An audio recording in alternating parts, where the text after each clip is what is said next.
Hello, beautiful souls. I'm glad you're here. Let's have a conversation. Choosing yourself sounds simple, almost obvious, until you realize how much of your life has been shaped by avoiding it. When you've spent years people pleasing, choosing yourself doesn't feel empowering at first. It feels unfamiliar, sometimes uncomfortable, and sometimes even wrong. Not because it is, but because it goes against the role you learn to survive in. People pleasing isn't a personality trait, it's a strategy. It's a way of staying safe or included.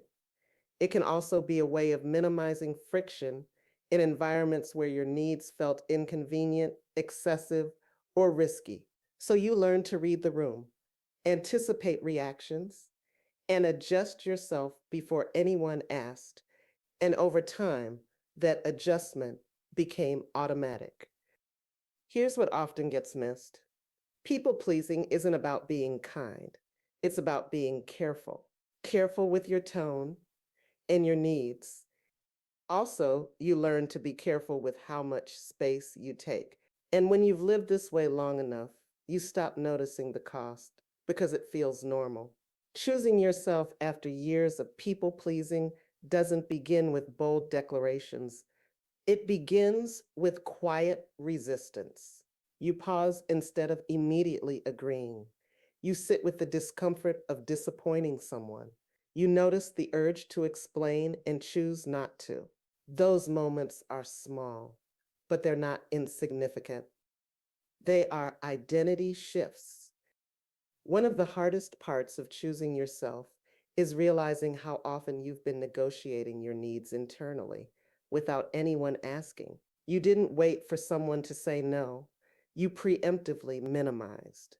So when you stop doing that, your nervous system doesn't immediately interpret it as freedom, it interprets it as danger. And that's important to understand because discomfort doesn't mean you're doing something wrong. It means you're doing something new. Choosing yourself doesn't mean becoming selfish.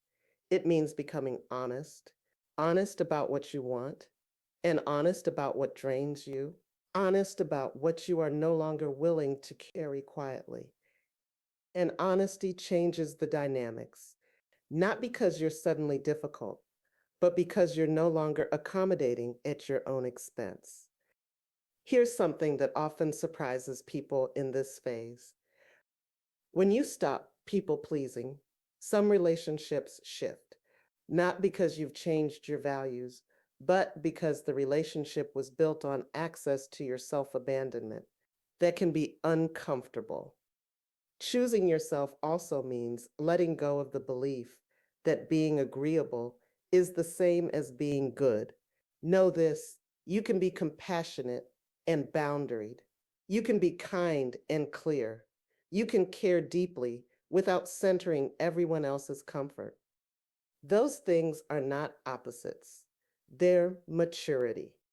One of the clearest signs you're choosing yourself more consistently is this: you stop over explaining, not because you don't care, but because you trust your internal authority enough to let your choices stand. You no longer need everyone to understand you in order to respect yourself. That's not arrogance, that's integration. Choosing yourself doesn't mean you never consider others. It means you stop disappearing in the process. It means your needs are no longer optional or conditional on someone else's approval. And that shift changes how you move through the world. If this feels awkward right now, that makes sense.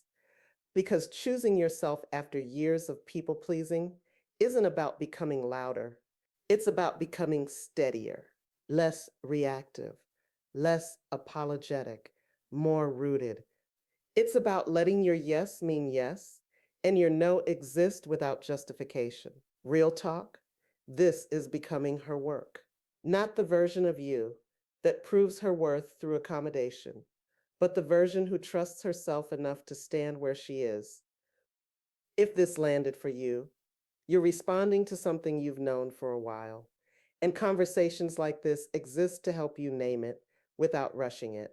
I'm here every week holding space for women who are done negotiating their own presence.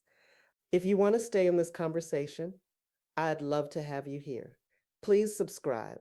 And remember, choosing yourself isn't an act of defiance, it's an act of alignment.